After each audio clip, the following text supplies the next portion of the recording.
Lisensya, rehistro. Ba ano to? Ano ibig sabihin nito? Alas 3 ng madaling araw? Nanguhuli kayo? Operation kami. Operation. Wala operation. Alas 3 ng madaling araw, sigurado kayo operation to? Bakit? May mission order ba kayo? Mission order, ilabas mo yung lisensya tsaka... Hindi, pakita nyo mission order nyo. Nangungutong yata kayo eh. Meron kami mission order, hindi lang namin nadala.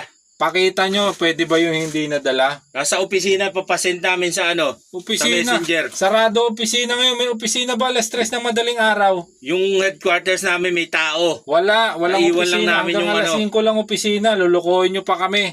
Lisensya, rehistro. Hindi, magre-reklamo ko. Anong pangalan nyo? Pati Tsaka- ang ID nyo. Tsaka ano, ba't Patago pa. nagbibideo ka pa? Protection ko to eh. Baka mamaya kung anong gawin nyo sa akin eh. May mission order nga Wala, kami. pakita Ilabas mo. nyo. Ikaw, may lisensya ka ba?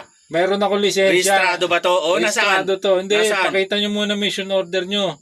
Illegal yung panghuli nyo. May mission order nga kami. Illegal yung panghuli nyo, sir. Hindi dapat yan. Alas 3 ng madaling araw. Teka, Kalokohan yan. kukuhanin ko yung ano, papasend ko.